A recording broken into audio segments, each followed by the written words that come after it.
بسم اللہ الرحمن الرحیم۔ السلام علیکم ناظرین، میں حکیم محمد شہباز ہوں اور آپ دیکھ رہے ہیں میرا یوٹیوب چینل۔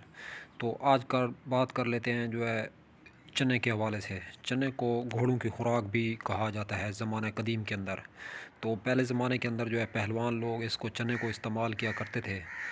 تو چنا جو ہے گھوڑوں کی خوراک، چنے کو یہ بات یاد رہے اس لیے کہا جاتا ہے کیونکہ وہ اسٹرانگ خوراک کھاتے ہیں اور وہ اسٹرگل کرتے ہیں، گھوڑے جو ہوتے ہیں ناظرین حارس۔ تو اس لیے جو ہے گھوڑوں کو اس کا چھلکا بھی کھلایا جاتا تھا زمانہ قدیم کے اندر، اور چنے بھی کھلائے جاتے تھے۔ تو اس سے جو ہے اور بھی زیادہ جو اپنی ذمہ داریاں تھیں کام کرنے کی، تو وہ زیادہ اچھے طریقے سے جو ہے سر انجام دیتے تھے گھوڑے۔ خاص کر یہ گھوڑوں کی خوراک ہے، اور جو بندہ انسان بھی کھائے تو ناظرین اس کے اندر بھی جو ہے گھوڑے جیسی طاقت اور سختی پیدا ہو سکتی ہے۔ تو جسم اس سے مضبوط ہوتا ہے، پٹھے اس سے مضبوط ہوتے ہیں، دماغ اس سے مضبوط ہوتا ہے، اعصاب اس سے مضبوط ہوتا ہے، مقوی بدن ہے ناظرین چنے، مقوی اعصاب ہیں، مقوی دماغ بھی ہے ناظرین۔ عقل کو اور حافظہ کو بڑھانے کے لیے زمانہ قدیم کے اندر جو ہے یہ چنے کا استعمال، چھوٹے بچے جو ہیں پڑھنے والے قرآن کریم، تو ان کو چنے کا استعمال کرایا جاتا تھا۔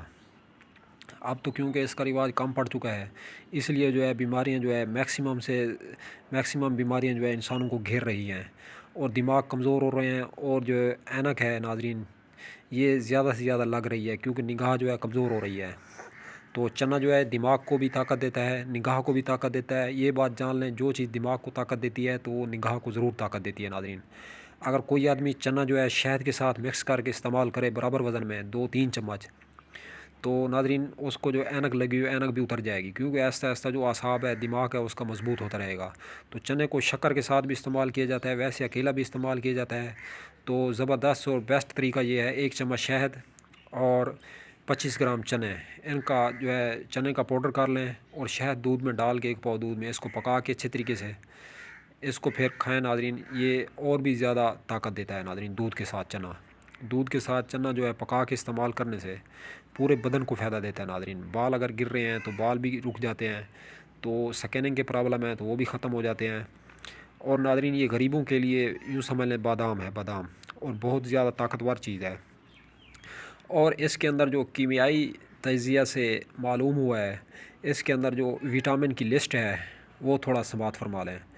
تو ناظرین کیمیائی تجزیہ سے معلوم ہوا ہے 100 گرام چنے میں 9.8% رطوبت اور 17.1% پروٹین، 5.3% چکنائی، معدنیات 3.0%، تو سید ریشہ 3.9%، اور 60.9% کاربوہائیڈریٹس، اور کیلشیم 202 ملی گرام، اور 312 گرام فاسفورس، آئرن 10.2% آئرن اس میں پایا جاتا ہے، 3 ملی گرام جو ہے اس کے اندر نائٹروجن بھی پایا جاتا ہے۔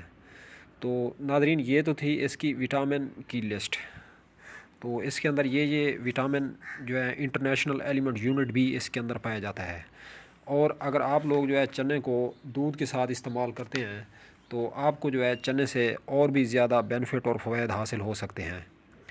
تو کیونکہ چنا جو ہے یہ تھوڑا گرم خشک ہوتا ہے، تو اللہ تعالیٰ نے اس کا مزاج رکھا ہے، زخموں کے اندر جو پیپ ہوتی ہے، زخموں کے اندر جو گند بھر جاتا ہے، یہ زخموں کو بھی جو ہے مندمل کرتا ہے اور ختم کرتا ہے۔ اور جسم جو ہے ایکسیڈنٹ ہو جاتا ہے، اللہ معاف کرے کسی بندے کا، تو جسم کے اندر ریشہ پڑ چکا ہوتا ہے، اگر راڈ رکھے ہوتے ہیں تو ناظرین اگر پیپ گر رہی ہے تو پیپ بھی جو ہے اس سے خشک ہو جاتی ہے، کیونکہ اس کا مزاج ہے گرم خشک۔ تو جسم کے زخموں کو بھرتا ہے اور زخم کو جلد از جلد جو ہے بائے بائے کرتا ہے، زخم اس سے ختم ہو جاتے ہیں۔ تو ناظرین اللہ تعالیٰ نے وقت کے مطابق جو ہے تمام تر غذائیں انسان کو لیے پیدا کر دی ہیں، دیکھ لیں گرم بھی ہے اور خشک بھی ہے اور بہت زیادہ طاقتور بھی ہے۔ تو کوشش کریں جن کے جسم پہ زخم ہیں یا چھالے وغیرہ ہیں تو دودھ سے اس کا استعمال نہ کریں، اکیلا ہی چنا استعمال کریں تو اور بھی زیادہ فائدہ مند ہوگا بنا کسی میٹھا ڈالے۔ تو ناظرین یہ تو تھے چنا کھانے کے فوائد۔ چنا ہے گھوڑوں کی خوراک۔ تو جو لوگ ہمارے یوٹیوب چینل پہ فرسٹ ٹائم ہیں، آپ ہمارا یوٹیوب چینل کو سبسکرائب کریں۔ ہاں اگر ویڈیو اچھی لگی ہے تو ویڈیو کو لائک ضرور کریں، اور دوستوں کے ساتھ شیئر بھی کریں تاکہ دوسرے بھائیوں کو بھی فائدہ ہو۔ تو ملتے ہیں انشاءاللہ کسی نیکسٹ ویڈیو میں۔ اللہ حافظ۔